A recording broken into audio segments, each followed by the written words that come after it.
Hello students, क्या हाल चाल। स्वागत है आप सभी का हमारे YouTube channel starts vision classes पर, जिस पर आज हम आप सभी के लिए लेकर आए हैं एमएससी जूलॉजी क्लास। जिसमें कि पिछली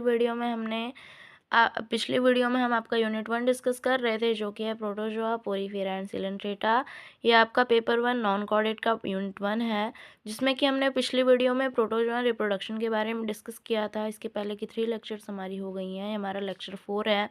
तो आप सभी से मेरी रिक्वेस्ट है कि चैनल पर नए हैं तो सब्सक्राइब कर लीजिए, वीडियो को लाइक और शेयर करना नहीं भूलिएगा। और सारी पहले की वीडियोस जो हैं वो प्लेलिस्ट में ऐड कर दी गई हैं, तो आप सभी चाहें तो वहां से जाकर देख सकते हैं। नोट्स से रिलेटेड आप सभी को कोई भी हेल्प चाहिए तो आप सभी कमेंट करके बता सकते हैं। नोट्स की पीडीएफ आप सभी को हमारे टेलीग्राम चैनल पर बिल्कुल फ्री प्रोवाइड करा दी जाएगी, और वहाँ पर आप सभी को सारी वीडियोस की नोटिफिकेशन भी मिल जाया करती है। इसलिए आप सभी हमारे टेलीग्राम चैनल को भी ज़रूर ज्वाइन करें। तो आइए वीडियो को स्टार्ट करते हैं। आज की इस वीडियो में हम डिस्कस करने वाले हैं प्रोटोजोअन डिजीज़ के बारे में। तो सबसे पहले हम अमीबियासिस डिजीज़ के बारे में डिस्कस करेंगे। It is also known as amoebic dysentery, यानी कि जो अमीबियासिस डिजीज़ है इसे अमीबॉइक डिसेंट्री के नाम से भी जाना जाता है। Caused by ant amoeba histolytica, जो कि एंट अमीबा हिस्टोलिटिका से होता है, यानी कि एंट अमीबा हिस्टोलिटिका अमीबॉइक डिसेंट्री का कॉजिंग ऑर्गेनिज्म है। इट्स ट्रोफोजॉइट, यानी कि एंड अमीबा हिस्टोलिटिका के जो ट्रोफोजाइट्स होते हैं ये अमीबियोसिस के कॉजिंग ऑर्गेनिज्म है। That penetrate the wall of host intestine, जो कि होस्ट इंटेस्टाइन की वॉल को पेनिट्रेट करता है। Secrete histolytic enzyme and feed upon its cell, histolytic enzyme secrete करता है और इसकी सेल्स पर फीडिंग करता है, causing the formation of ulcers, और अल्सर का फॉर्मेशन करता है। यानी कि इसके सेल पर ये फीड करते हैं, यानी कि इसके सेल पर ये अपना भोजन प्राप्त करते हैं और अल्सर का कारण बनते हैं। The trophozoites under certain circumstances reach liver, जो ट्रोफोजॉइट्स होते हैं वो कुछ सर्कमस्टांसेस की ड्यूरिंग लीवर तक पहुंचते हैं, लंग तक एंड ब्रेन तक भी पहुंचते हैं। Where they cause abscess formation, जहाँ पर कि ये ऑप्सिस का फॉर्मेशन करते हैं।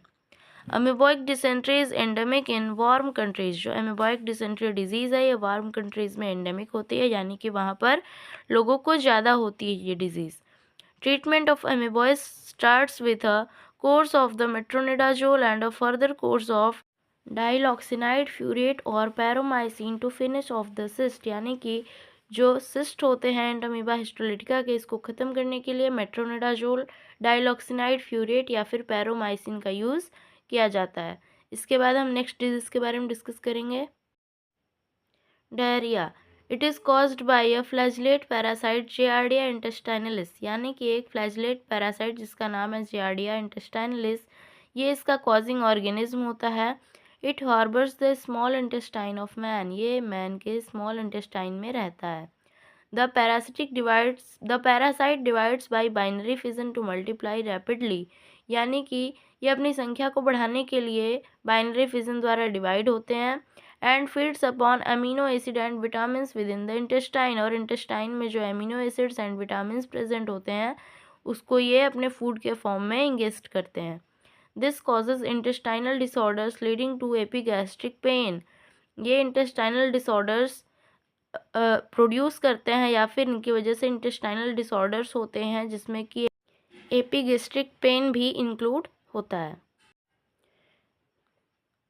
एब्डोमिनल डिस्कम्फर्ट, इससे एब्डोमिनल डिस्कम्फर्ट भी होता है एंड स्टमक क्रैम्प्स भी होते हैं, हेडेक भी होता है एंड डायरिया डिजीज़ हो जाती है। यानी कि जो जियार्डिया इंटेस्टाइनलिस है इससे इतने सारे डिसऑर्डर्स होते हैं, इंटेस्टाइनल डिसऑर्डर्स होते हैं, जिसमें कि epigastric pain, abdominal discomfort, stomach cramps, इससे हेडेक भी होता है। Infection of giardia is more in children than in adults, और जियार्डिया का जो इन्फेक्शन होता है वो अडल्ट्स के कंपैरिजन में चिल्ड्रंस में ज़्यादा होता है। थर्ड डिजीज़ है trypanosomiasis disease. African sleeping sickness disease is caused by protozoan parasite Trypanosoma gambiense, यानी कि अफ्रीकन स्लीपिंग सिकनेस डिजीज़ को ही ट्रिपैनोसोमियासिस कहते हैं। ये इसका कॉजिंग ऑर्गेनिज्म क्या है? एक प्रोटोजोन पैरासाइट जिसका नाम है Trypanosoma gambiense. Spread of disease in humans is via insect vector CC bytes, यानी कि ह्यूमंस में इसका स्प्रेड कैसे होता है? इसका वेक्टर कौन कौन है? सीसी फ्लाई जो होती है वो इसकी वेक्टर होती है, जब वो बाइट करती है तो डिजीज़ स्प्रेड होती है। Symptoms of this disease include skin sore, lymph node enlargement, difficulty in talking and walking. यानी कि इसके सिम्टम्स क्या क्या होते हैं? स्किन सोर होता है, लिम्फ नोड इन्लार्जमेंट हो जाती है, और जो ह्यूमन होता है जिसको डिजीज़ हुई होती है उसको टॉकिंग एंड वॉकिंग में डिफ़िकल्टीज होने लगती है. These symptoms can develop over many years and if not treated the person dies. यानी कि ये जो सिम्टम्स होते हैं वो साल दर साल बढ़ते जाते हैं, और अगर ट्रीट नहीं किया जाता है इस डिज़ीज़ को तो पर्सन की डेथ भी हो सकती है. अब नेक्स्ट डिजीज़ के बारे में हम जानेंगे. नेक्स्ट प्रोटोजोन डिजीज़ है malaria. Malaria is caused by the species of Plasmodium. यानी कि मलेरिया प्लाज्मोडियम स्पीसीज के द्वारा कॉज्ड होती है, यानी कि इसका कॉजिंग ऑर्गेनिज्म होता है प्लाज्मोडियम. द स्पोरोजोन पैरासाइट, जिसे क्या कहते हैं? स्पोरोजोन पैरासाइट कहते हैं, या फिर ये एक स्पोरोजोन पैरासाइट होता है. It is transmitted through bite of female anopheles mosquito. यानी कि जब ह्यूमन को फीमेल एनाफिलीज मस्क्यूटो बाइट करती है तब इस डिजीज़ का ट्रांसमिशन होता है. In man the parasite attacks liver cells and red blood sales.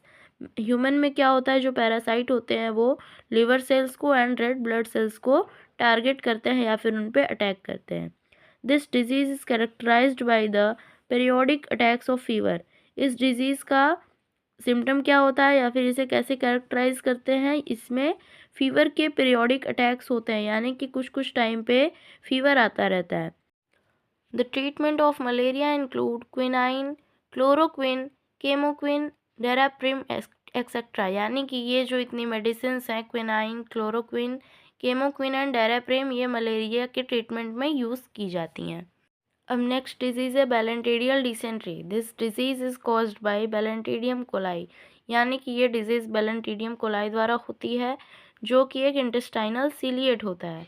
It is characterized by diarrhoea and ulceration of the large intestine. यानी कि इसमें क्या होता है? डायरिया हो जाता है और लार्ज इंटेस्टाइन में अल्सर प्रोड्यूस हो जाता है. Treatment is by oral drugs like tetracycline, carbarsone और मेट्रोनिडाजोल. यानी कि इसका जो ट्रीटमेंट होता है वो ओरल ड्रग्स होते हैं, जैसा कि टेट्रासाइक्लिन, कार्बासोम या फिर मेट्रोनिडाजोल. सो स्टूडेंट्स, हमारी आज की वीडियो में बस इतना ही. मिलते हैं नेक्स्ट वीडियो में जिसमें कि हम पोरीफेरा फाइलम स्टार्ट करने वाले हैं. So be ready for our next video. Channel पर नए तो सब्सक्राइब कर लीजिए, वीडियो को लाइक और शेयर करना नहीं भूलना है. और इसके साथ ही साथ आप सभी को नोट से रिलेटेड कोई भी हेल्प चाहिए तो आप सभी कमेंट करके ज़रूर बताएं. थैंक्स.